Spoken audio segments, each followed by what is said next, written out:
rating. Hotel stars or their equivalent are not always interchangeable around the world. And also, why stay in a five-star hotel which may have loads of facilities if the 4-star next door has all you need? A 5-star hotel with a golf course does not mean better service or food than a 4-star without the course. Use hotel review websites, but do read every review and don't just go by the rating. People often complain about stuff that you will find perfectly acceptable.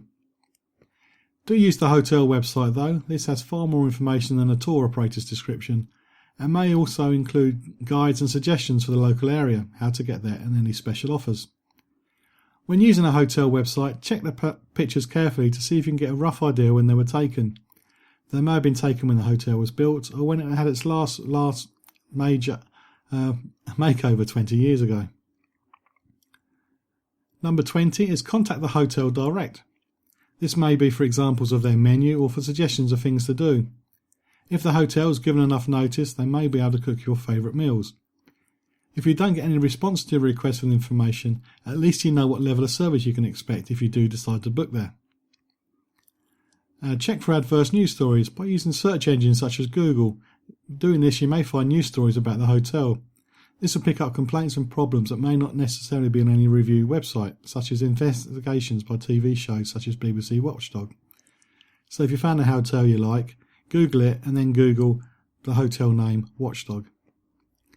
Number 22 is use Google Maps. This can be used to check the hotel's neighbours.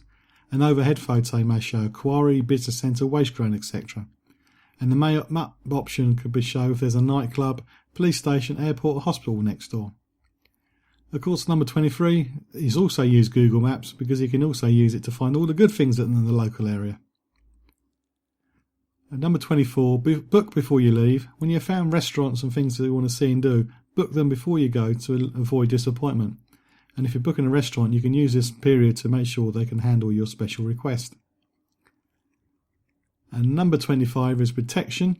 Check how your trip is financially protected before paying. If it's a package holiday with flights, there should be an ATOL in place. The ATOL number from the travel company can be checked on the CAA website. You need to know what's going to happen if the tour operator, travel agent or hotel goes bust. Also cancellation, number 26. Before booking any element of your trip, ensure that you understand all the cancellation policies.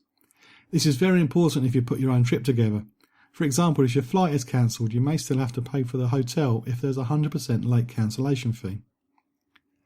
And finally in this section, booking. Only book flights or package holidays when you have everybody's passport in front of you.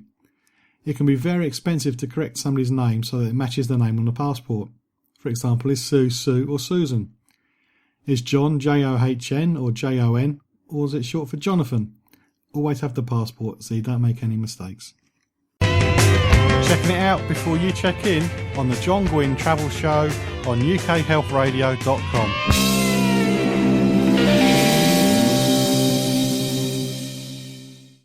I'm going through 107 travel tips, although I am rapidly running out of time. So the next one is credit and bank cards. Inform your bank and credit card companies that you are using your card overseas. Travel documents. Scan all your travel documents, including passports, and email them to a secure online mail service, such as Hotmail, so you can print copies in an emergency. Food allergies and dietary requirements. If you have any of those, make sure you have cards printed in the local language explaining this. If you're on medication, check that you can legally take the medication into the country you're visiting and or connecting through. You may need to arrange for a permit. Number 33, misleading brochures. Expect that something may not be as described in the website or brochure, but don't let it spoil your holiday. Make a note, report it if possible, and mention it on your return. Your contact details. Always have your contact details inside your suitcase, as external ones may fall off. If you are worried about the security, only have your name and mobile number instead, or ask your travel company if you can use their address to return any lost luggage. Emergency contact details. Put all your phone numbers for your holiday in your phone. This includes the hotel, the travel company, airline and emergency numbers back home. Make sure they're stored in the phone memory, not the SIM card, so if you use a local SIM to save money, you can still have the numbers at hand. Flight research. There are review websites for flights as well as hotels, so check to see what previous passengers have thought about their flight. Flight times, try to fly as early as possible as delays snowball throughout the day, so the earlier the flight, the more chance you have of getting away and less likely to have it cancelled. Stopovers, if you're flying an indirect route, think about an extended stopover to explore somewhere new. Save money, never buy anything at the airport unless you really have to. Connecting airport. If you're flying indirect, research the connecting airport. You may be able to take a quick city tour, book a hotel room for a few hours, use a gym or do some decent shopping, which isn't the same as never buying anything from the airport. Airport toilets. Queues for toilets are always longer before passport control, especially if your plane has been stacked for a while. Try to wait until luggage reclaim, or you will find yourself at the back of a very long queue waiting to clear immigration. Check-in online is number 42. This will ensure that any specific meal requests will be ordered and you can choose your seat if available. Use seatguru.com to find the best available seats in your class.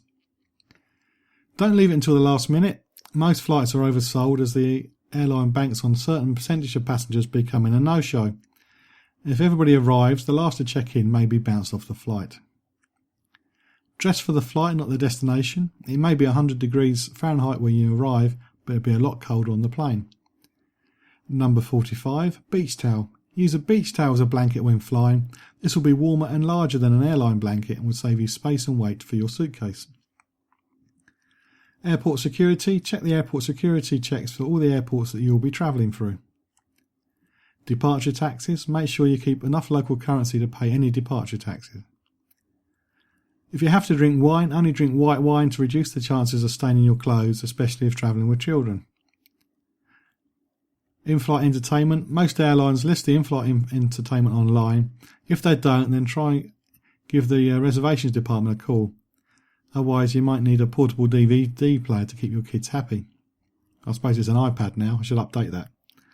Luggage claim. Make sure your cases stand out so it's easy to see them in the carousel and track them if they get lost. Trial-sized toiletries and medicine are handy for travelling. Collect as many free samples as you can. Hotel staff can be a great source of local information, so be friendly with them. And also, if you're polite to staff, the level of service may increase. Always have low denomination dollar bills at the end of a trip. If you have low denomination bills at the end of a trip, keep them. You may be able to use them for tips around the world. Leave a daily tip for the housekeeper as well with a small gift. If you're staying in an all-inclusive, don't be afraid to order a meal you've never tried before. If you don't like it, you can always order something else. And if the portions are too small, ask for some more. If you're staying at a small hotel, a hotel with a similar name to another, or you can't speak the local language, grab a hotel flyer or business card so you can show it to the taxi driver. Number 58, minibars can be very expensive, but if you're happy to pay or is included, leave a note with a tip listing your preferences if the standard supply is not to your taste.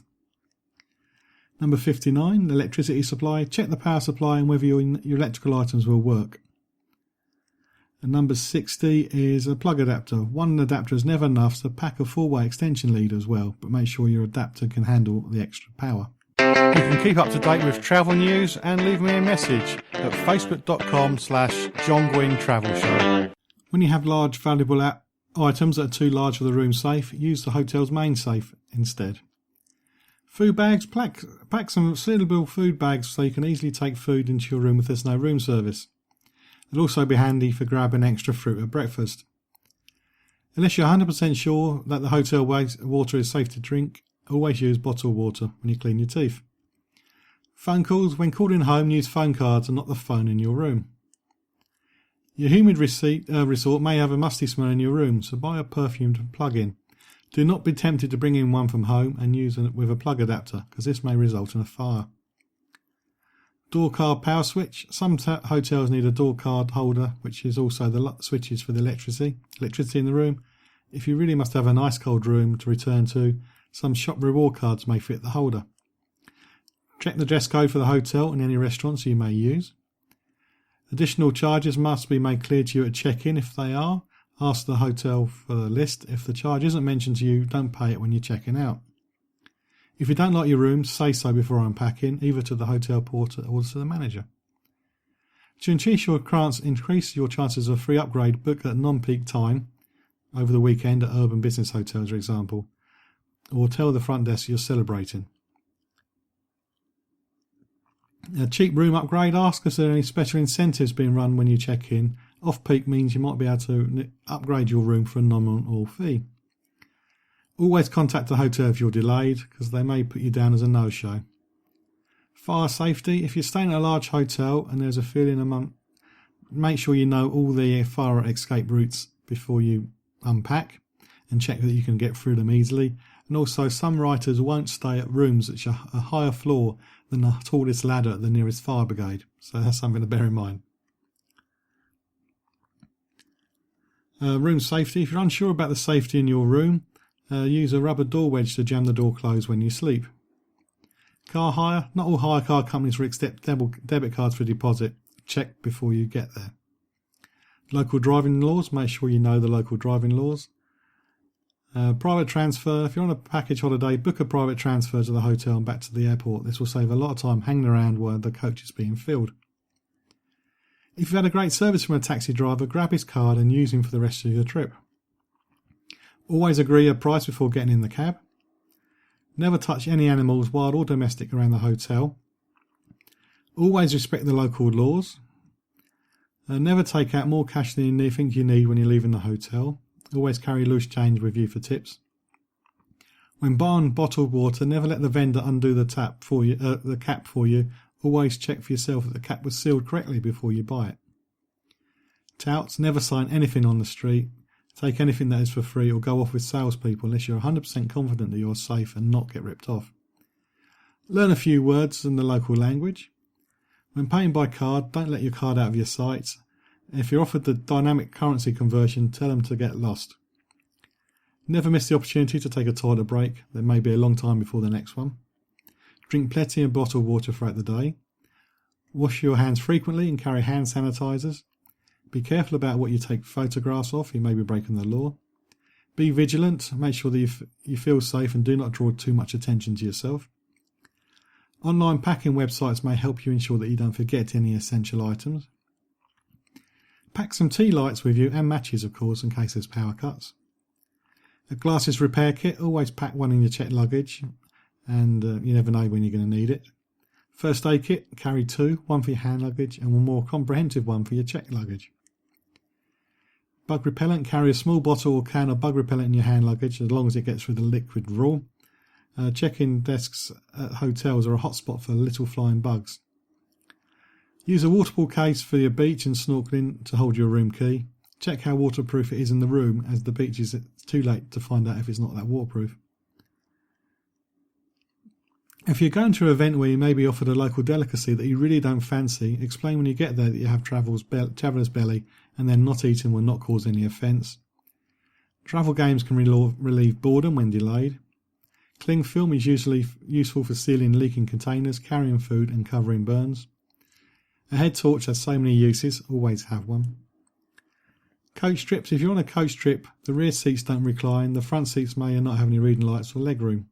I didn't make it, ran out of time, I had to forget about the cruise tips, but you will be able to find the link to them at facebook.com/John Guinn Travel Show. That's the place for any comments or questions, and I do hope you can join me next time on the Travel Show with John Guinn on ukhealthradio.com, where each week I'm checking it out before you check in.